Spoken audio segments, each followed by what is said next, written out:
We're back with Bernie Telsey, and now I want to talk to you about how you got started in the business. You're born and raised just outside of New York. Yeah, in Elmont, Long Island, which is like the first town of Nassau County. And I read that some of your earliest memories with the theater was in summer camp. Yep. You know, for whatever reason, I gravitated towards working on the show, and I just felt so comfortable. I just had so much fun, you know, and it was just enough to make me then, in 8th grade, join this sort of theater club. And, I mean, it was nothing like the Glee situation.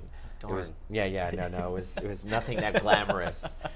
But it was enough for me to, join the club and the teachers who sort of, ran it. Again, not a Mr. Schuster or anything like that. Also ran this community theater. I was in 9th grade, end of 8th grade, and, how am I going to get to 20 minutes from home? And, my parents are not driving me, and my father works every night. And cut to, I just started getting friendly with this teacher, and I'd go with him after school to this community theater, and started learning about administration and stage management. And you ended up going to NYU and study and I went for NYU for acting and producing because I knew, by that time then in 12th grade I was running the drama department in my high school, and I knew I wanted to go into producing. Like my sort of fantasy was I want to start a theater company. And now he does. Yeah, he does. He's your co-founder of MCC Theater, which is one of the best not-for-profit theaters here in the city. Yeah. And so just talk a little bit about how that vision came about and the pursuit of that vision and making it a reality. In my last year of school, Bob Lapone, who was an actor, in Chorus Line, and he was our acting teacher for whatever reason right before we graduated. And it was a great acting class.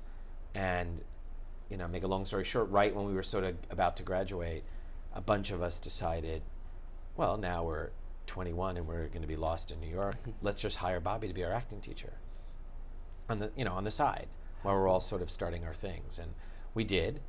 And at that time, also right after I graduated, I started working for Meg Simon and Frank Human, who were casting directors at the time. One of my producing teachers introduced me to. I didn't know what casting was. It's not like now people really know it as a profession. Right. And because I was the sort of natural organizer, I started having to talk to Bobby more than the other kids.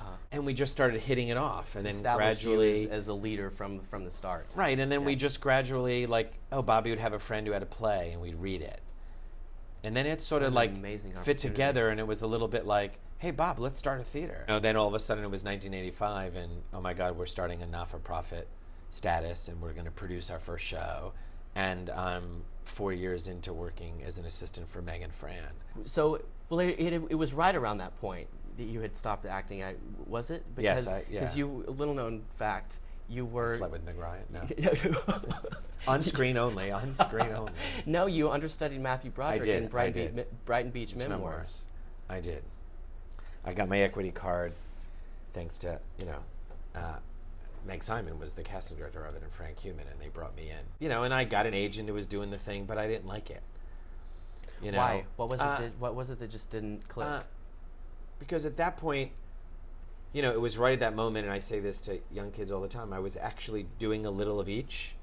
I had this club with Bobby. It wasn't a theater yet. And I was loving working at Meg and Fran's.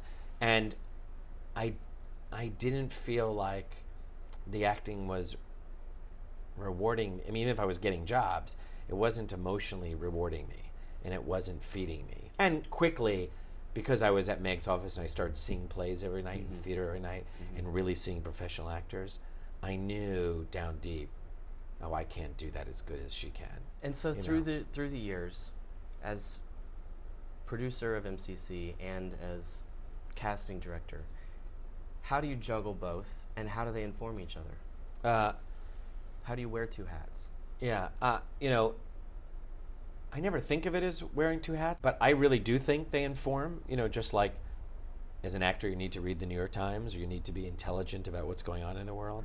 I feel like because so much of my time I'm a producer at MCC, or I'm running an organization, I really understand what the producers are going through that I'm casting for.